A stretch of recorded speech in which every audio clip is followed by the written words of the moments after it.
Welcome to Beyond Acting, Other Jobs in Theater featured artist series on deck automation. Let's meet the Zoom panel of one. Hello, my name is Bryan, and I run the deck automation for the Book of Mormon on Broadway. Fantastic. Well, thank you for being here today. So tell us, what does it mean to you to do deck automation?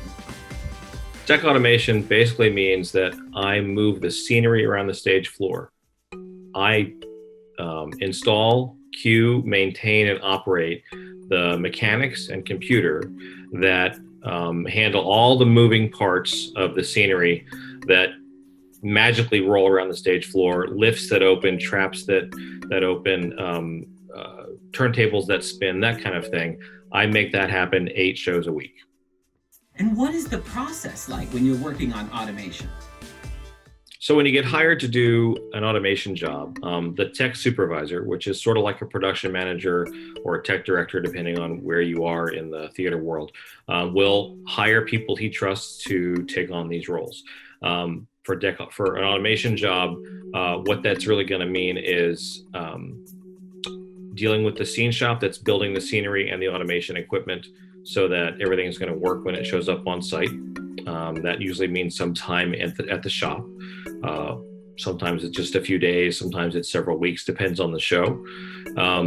Once you get to the theater, you're in charge of running and supervising the crew of stagehands that is going to install the mechanics specifically, the rigging, hydraulics, all the components of the automation, as well as the scenery itself, depending on kind of how integrated those things are by nature.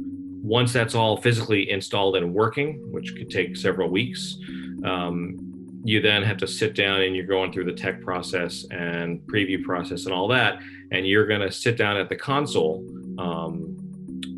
and write cues based on what stage management and the production carpenter needs you to do.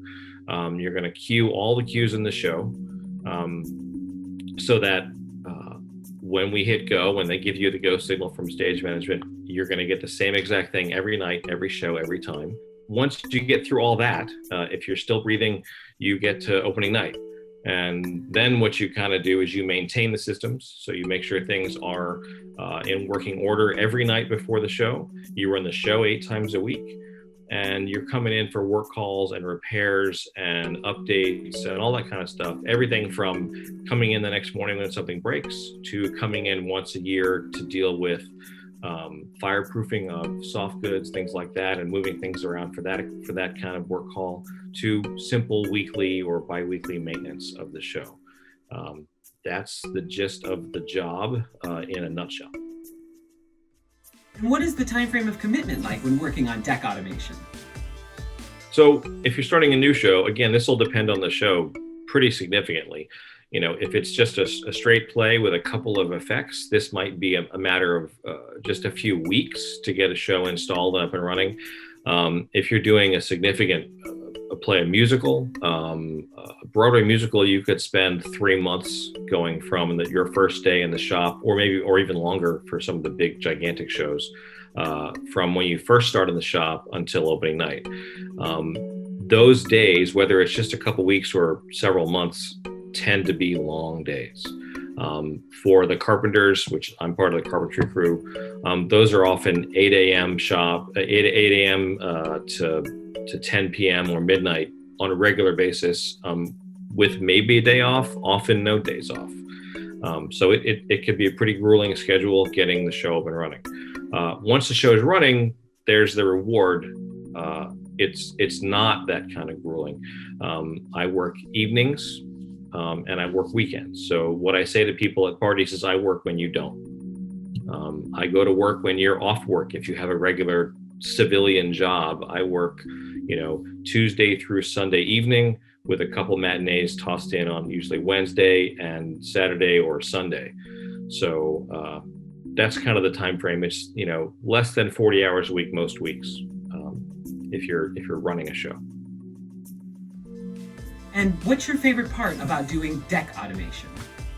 Well, I think there's a couple best parts. One is I don't have to be on stage. I love theater. I've always loved theater, but I'm not a performer, and I don't really want it to be in the spotlight. But I'd like to be part of what I'm a part of a theatrical production. So I get to be part of it every night. I get to be a pretty significant part of it every night. You know, depending on the show I'm working on, it can't happen without someone doing what I do. And so I appreciate that, and I'm happy not to be on stage. The other thing I really enjoy is if I'm on a show that's kind of complicated, which I've done a couple, there is some pretty great satisfaction in pulling off a really complicated either series of moves, a really fast section. There's satisfaction even in the brief days where you're queuing a show when you can create what the director and stage manager are really going for. And if it's really complicated, that can be, there's a lot of interpretation as to what they want. There's a lot of back and forth into what they want, and you're getting it filtered from the director to the stage manager to the production carpenter through your headset what they want. And often that's just on off stage with the track. But if you have the complicated lifts or turntables or something, finding out what they really want on stage can be pretty hard to grasp, and being able to pull that off and create what their vision is pretty satisfying. And then what is the worst part about doing deck automation? I think I touched on earlier, the worst part of the job is I work when you don't. I work not a lot of hours once it shows up and running, but I work the wrong hours. I don't get to see as much as I want to of my family. I don't get to put the kids to bed when they're young. There's a lot of things you do miss out on. It's not all bad. I have, a great time doing it, but be aware of that and, make your choices accordingly. Maybe running, if that's a thing that would bother you, maybe don't try to sit on a show for a long time. Do load-ins and load-outs and go from production to production rather than taking a job like mine where you're on a show full-time, long-term, and the timing is awful. That's a constant struggle from all of my colleagues. And what would be some necessary skills when working in automation? I think you need all the skills to do what I do. That's kind of a joke, but there's a kind of a wide variety of things you have to be able to do.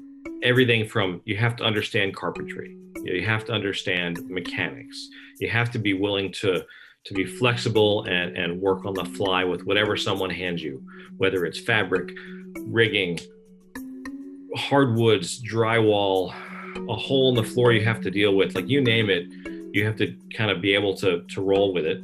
So there's flexibility involved. You have to have some pretty good supervision skills, because often my job, while I say I'm in charge of installing and maintaining this equipment, often I don't actually do the work. Depends on where I am. I end up having to supervise a crew to do the work. And you have to walk into a room and read that room and know if that crew is capable and knowledgeable or not. You have to not piss them off. So you have to be, at the same time that you're trying to figure out what you need done, you need to be able to read the room and assign the right people to the right jobs so that you can get things done safely and efficiently. There's a lot of patience that you need. It can be a very stressful time, and when people get tired and busy, you need to have the patience to take a breath and not be the one who escalates things, but be the one who says, okay, well, let's figure this out. I think I need these things done today. And instead of barking back at somebody who's pissed off or cranky or whatever. So there's a lot of skills involved. Specifically for automation, you need some electrical knowledge, nothing particularly in depth. You need to be willing to spend some time at the computer. And you need to be able to think in 3 dimensions as you move things around on stage, because you need to be aware of what's happening both with your equipment and with everyone else's equipment, so you don't make things worse when things go badly. And when doing automation, what is your favorite thing that you'll never have to do? Basically, what is the one thing that you love about automation because you'll never have to do that thing? I'm excited never to have to do sound. I think sound is incredible, and I have the utmost respect for the sound engineers, but I think mixing sound is the hardest job in the building by far. They have to pay attention to the entire show ad nauseum and every element the entire time. They have to deal with every technical element. They have to deal with the performers and their complaints. They have to deal with the artistic side in depth, but they really are often considered to be more the technical side. So they kind of wear two hats. They're designing in some ways as they go, and they answer to the sound designer, but they're really also simply implementing, like I am, cues and specifics that are dealt with every night. So they have, it's been put to me this way: it's never good when the sound guy's mentioned in the show report. And as automation, who is it good to be friends with and have a solid working relationship with? I would say there are two people that you really need to focus on being in sync with to do my show effectively. One is the stage manager.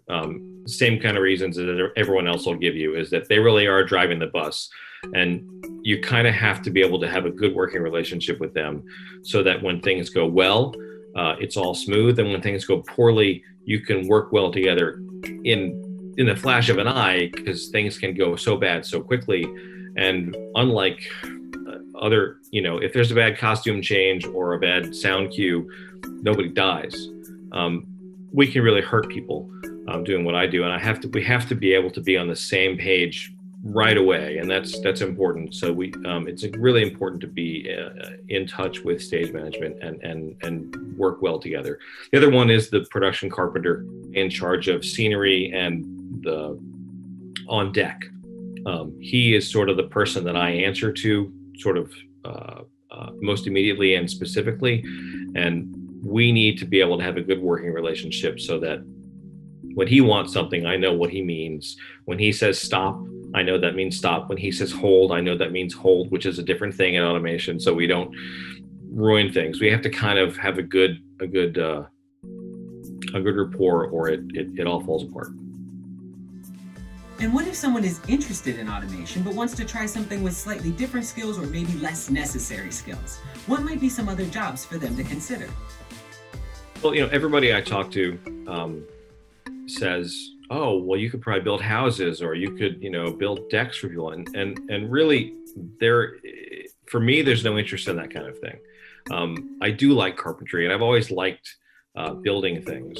So for me, I love that I'm in touch with carpentry, specifically doing what I do. But out of the business, I like fine woodworking, actually, turning bowls, chess sets, that kind of thing, making something intricate and precise, and doing it just right is satisfying to me. So for me, I'm actually building my basement into a small wood shop, so I can continue doing that when I'm not at the theater, because it's something I find satisfying, and maybe there's work there for other people as well. And on to my favorite question: what is the coolest or weirdest thing you legally got to skip paying taxes on? One of the strange things I got to do, I was doing props on a project many years ago, and we had to have blood pouring out of a wall onto a person at some point during the show every night, and it had to be something that wasn't going to irritate his eyes or stain the scenery. So we tried a bunch of things, and I had to go around buying all of this specific blood-colored red paint I could find in New Jersey, and it was just kind of strange to say, like, I'm buying 12 gallons of blood-colored paint, and I'm going to deduct that, and that was kind of weird. It just seemed kind of strange. Great. Let's shift gears and talk about your personal inspiration. Who or what inspired you to work in automation? When I was a kid, my parents took me to see a Broadway show. We saw Barnum, and I was like, sixth grade, said, this is fantastic. I'm going to do this. And I didn't get to be part of that show, of a show at the current school I was at, because we moved. I went to another school, and I walked in. I said, what show are you doing? And they said, we're doing Oliver. I said, great. I don't know what that is, but I'll be Oliver. And they said, settle down, kid. We already have an Oliver. We open in 2 weeks, but you can help build the set. And I've been backstage since I was 12. Because of that, I've always kind of enjoyed it.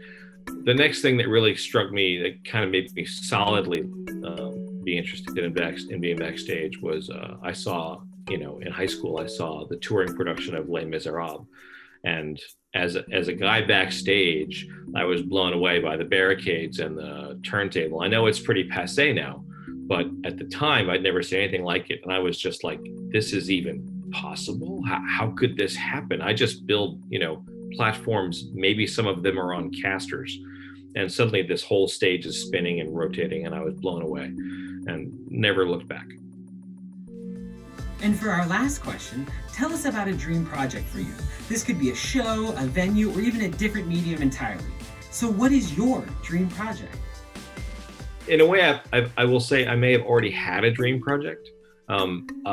It wasn't the best show ever. It wasn't that well received, but I got to take over the deck automation job for another guy on Shrek on Broadway. And the show didn't really matter to me that much, but the scenery I got to deal with, the automation I got to operate was kind of amazing. It was a 45,000 pound, 12-foot deep triple turntable with the center turntable was a lift. There were several lifts within the outer turntable.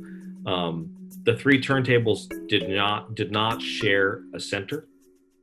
So it was like a giant spirograph. And running it, sitting in the basement, operating that console with this giant, looks like a giant metal Cuisinart beside me of structure spinning in circles and, was kind of like, oh my God, this is not just kidding around. This is a pretty big, serious mechanical beast that there is only one of these in the world, and it's my toy to play with. And I got a huge kick out of that. Great. Let's wrap up with some final thoughts. Your closing statement, please. Broadway theater is different than other theater. It is a commercial endeavor. A lot of the questions that people ask end up with, well, how long will your show run? And the simple answer is, it's going to run until the week after it stops making money. It's going to close then. And so it's great when it gets to be artistic. It's great when it gets to be satisfying. But if you're interested in Broadway, it is the sort of, in many ways, the pinnacle of our business. But it is also very commercial. Don't delude yourself. Don't think that it's about the art. It's about making a profit, and it's about delivering something that makes a profit.